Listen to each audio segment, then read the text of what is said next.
Shahrimizning markaziy hududlaridan biri aeroport ko'chada 2,5 sotuvli hovlimiz sotuvga qo'yildi. Hozir sizlarga uyimizni tanishtirib o'taman.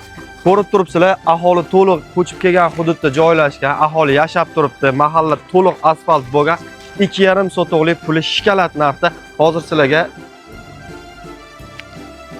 sizlarga uyimizni tanishtirib o'taman. Qani bo'lmasa boshladik.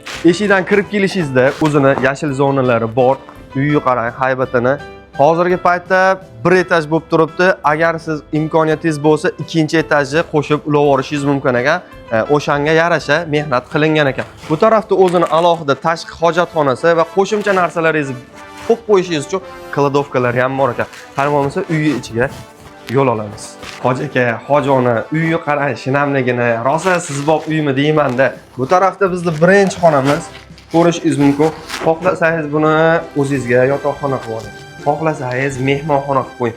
Ushbu xonamizning tag qismi podval qilingan. Podvallarni qarang, chiroyliligini, to'sinlarini, terilganini qarang. Bu tarafda bitta xonamiz bor. Xohlasangiz bu joyi choy ichadigan xona qilib qo'ysangiz ham bo'ladi, chola kampir o'tiradigan xona qilib qo'ysangiz bo'ladi.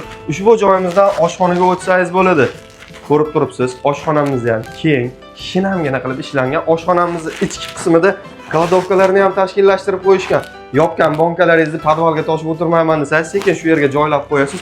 Bu joyda alohida tashqariga ham eshik qo'ygan. Ko'rishingiz mumkin. Xohlasangiz bu joydan kirib kelasiz, xohlasangiz bu joydan. Xo'p, keyingi xonamizga yo'l oladigan bo'lsak, bu joyda bitta yotoqxonaga mo'ljallangan xonamiz bor, lekin undan oldin bu tarafga bitta e'tibor berib qo'yasiz. Umumiy sanuzelimiz tashkillashtirib qo'yilgan. Bu joyimiz bitta yotoqxona. Yotoqxonamizdan balkonga chiqsangiz bo'ladi. Hozirgi paytda ozgina remont ishlari bo'layotgan ekan, o'shanga ko'rsatganimiz yo'q. Bu tarafda bitta xonamiz bor. Detskiy xonaga mo'ljallangan. Ko'rishingiz mumkin. Svetlarni yoqib qo'ysangiz, juda ham yorug', bolalar uchun shinamgina xona bo'ladi. Buni yon qismida kattalar uchun bitta yotoqxonamiz bor. Ko'rishingiz mumkin. Bemalol bitta oilaga, ikki xo'jalikka bemalol yashasangiz bo'ladi. Ushbu xonamizning ichida sanuzellar bor. Santexnika ish qopti xolos. Qolgan hamma ishi qilib bo'lingan. Hovlimiz qalay? Hoji aka, hojona, hovlimiz yoqdimi? Kommunal tarmoqlarini eslatib qo'yaman. Gaz, suv, svet, kanalizatsiya tarmoqlarida umuman muammo yo'q.